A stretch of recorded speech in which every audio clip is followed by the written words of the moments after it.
Olá, meu amigo, minha amiga. Estamos novamente aqui para a segunda parte da nossa aula sobre introdução à gestão do capital de giro. Eu sou o professor Luciano Pimenta Valadares e estou com você aqui para poder contribuir para a sua competência sobre administração financeira. Bom, hoje nós vamos ver o seguinte: a gestão do capital de giro propriamente dita. Então, quando a gente fala de gestão do capital de giro, a gente tem que entender que existe também o capital de giro próprio. O que é esse capital de giro próprio, né? O que é? Como é que funciona? Por que tem diferença para o terceiro? Tem sim. O capital de giro próprio, a terminologia capital de giro, vem da visão circular do processo de geração de lucros. Comprar estoques, produzir, vender e receber. Voltar a comprar estoques, produzir, vender e receber. Em termos contábeis, o capital de giro é representado pelo total do ativo circulante, também denominado capital de giro bruto. Então, como é que traduz isso, né? Professor, como é que funciona esse negócio de comprar, vender, receber? Eu tenho que ter giro para quê? Bom, vamos lá. Imagina então que a gente tem a nossa empresa, né? A nossa empresa de produção aqui, que produz, seja lá o que você quiser, mas que produza um produto. Pode ser dar um serviço também, eu acho que combina bem. Imagine o seguinte: essa empresa, antes de produzir, ela vai precisar de quê? De matéria-prima, né? Então, nesse momento, é a hora que a empresa tem que ter em suas mãos capital. Então, eu tenho que desprender um capital inicial, não é a banda, tá? Mas eu tenho que ter um capital inicial para que eu possa começar a girar essa engrenagem. Imagine que seja uma empresa que está começando hoje. Como é que isso funciona? Bom, vamos lá. A partir do momento, então, que essa empresa tem o capital em sua mão, e ela precisa girar esse capital, ela vai, então, fazer compras, né? Junto aos seus fornecedores, como está aí. Então, ela vai desprender capital para fazer compras junto aos fornecedores. Mas, professor, eu não posso ir lá e comprar a prazo? Pode, mas nesse momento já está envolvido o capital. O que o seu fornecedor está te dando é crédito.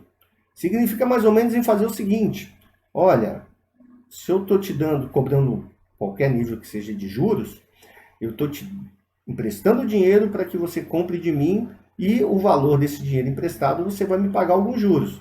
Então, de qualquer forma, está envolvido, né, um capital financeiro ali nessa primeira compra e em todas as demais compras, seja em espécie ou seja, né, em crédito do fornecedor junto à empresa.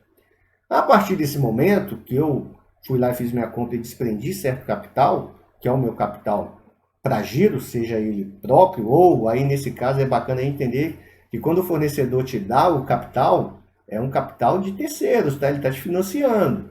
Ele está te financiando seu capital de juros mediante o quê? Crédito para que você possa girar o seu negócio. Bom, nesse momento, você vai receber o que do seu fornecedor? Matéria-prima. Esse MP que está aí, que vocês estão vendo, é matéria-prima. Então você vê, eu pego o dinheiro que eu tenho, vou ao fornecedor, compro matéria-prima e esse fornecedor vai me devolver produto, vai me devolver matéria-prima. Essa matéria-prima eu ainda vou ter que ter capital para poder fazer o quê? Pagar os meus funcionários, as minhas máquinas, água, luz, energia, seja tudo que for, para poder transformar esse produto que eu recebi do meu fornecedor. A partir desse momento, já com os produtos acabados, eu parto para quê? Pego o meu produto e vou tentar vender o meu produto junto a quem? Aos meus clientes. Clientes esses que, dependendo da sua organização, pode ser cliente final, pode ser outra empresa, né? Quando é o cliente final, a gente chama do B2C no marketing, ou B2B, quando é outra empresa que está comprando. E em contrapartida, você quer o que dessa empresa? Quer receber de novo em espécime, né? Aí entra muito do que a gente falou na primeira aula. eu quero comprar a crédito e eu quero receber antes de vencer o meu prazo para pagar no crédito, né? Para ter um capital, um fluxo de capital sempre, um fluxo de caixa sempre positivo na minha empresa. É o que todos querem, né? É o que a gente sempre vai buscar, é o que a gente sempre quer dentro da organização. Bom, então, isso aí representa muito, esse pequeno sisteminha que eu fiz aí para vocês, como isso funciona na prática, né? Então, o capital de giro, de novo, né, voltando ao conceito, né, ele diz lá, comprar os estoques, produzir, vender, receber, voltar a comprar, produzir, vender e receber. E assim eu continuo girando a minha empresa e daí até o nome também, capital de giro. Mas vamos continuar. Bom, o capital de giro próprio, então, a gente já até falou um pouquinho, né? Já fez uma conceituação, mas ele é a diferença entre o ativo circulante e o passivo circulante. Eventualmente, alguns elementos do capital de giro próprio podem estar no longo prazo, tanto no ativo como no passivo. Né? Aqueles investimentos a longo prazo, aí, com um ano ou mais, aí, que a gente usa, às vezes, para poder estar pagando fornecedor, depende muito da carência que a gente tem. Bom, então quais são os elementos do capital de giro próprio? A gente vai ver que, primeiro, a gente tem as disponibilidades no capital de giro próprio. O que são as disponibilidades? Tudo que está no caixa, o que está no banco, as aplicações financeiras, o que está disponível para eu poder usar caso necessite lá na minha empresa. Contas a receber de clientes, duplicatas a receber. A gente sabe que a gente pode adiantar um pouco, dando mediante desconto para que essas duplicatas entrem mais rápido no nosso caixa, né, para melhorar o giro, o fluxo ficar positivo. Temos os estoques, né, materiais em processo e acabados. Então a gente tem os materiais, né? Lá, quando fala materiais, não é que é materiais em processo e acabados. A gente tem os materiais que ainda não foram processados, temos o em processo e temos os acabados, que são dinheiro. Tá? Isso representa a capital da empresa, porque mediante a venda desses estoques a gente pode oferir lucro. Temos contas a pagar a fornecedores, ou seja, duplicatas a pagar. Então a gente também tem que pagar, né, dentro desses elementos aí. Temos outras contas a pagar, despesas provisionadas, como 13º, eventualmente algum processo trabalhista e por aí vai. Salários e encargos a pagar, então salário a gente, né, paga todo mês, todo mundo merece receber salário, faz parte do jogo. E temos ainda o imposto a recolher sobre as mercadorias. Então a gente também tem que saber que entra dinheiro na empresa, mas alguma parte desse dinheiro vai se traduzir em imposto. No Brasil, se é alto ou não, isso não faz parte da nossa aula, talvez lá em economia, tá? Mas a gente tem que pagar imposto. Bom, gente, e aí a gente chega na necessidade de capital de giro, crescimento da empresa, financiamento do capital de giro. Então, necessidade de capital de giro. Quando é que a gente tem essa necessidade? Bom, necessidade de capital de giro ela é contínua ao longo do tempo ou sazonal, que pode ser eventualmente. Né? Não que eu não tenha um capital corrente já de giro, né? Porque muitas vezes a gente já sabe quanto que a empresa lucra, quanto que ela gasta, aquilo já está corrente. Mas eventualmente, né? Então ao longo do tempo é a parte contínua e eventualmente, ou sazonal, é quando a gente fala assim, eu tenho durante 9 meses na minha empresa um capital ao longo do tempo, um capital contínuo, uma necessidade contínua, que a gente já sabe o que precisa, funcionário, folha, 13º. Mas quando chega no verão, a minha empresa é uma empresa de bebidas geladas.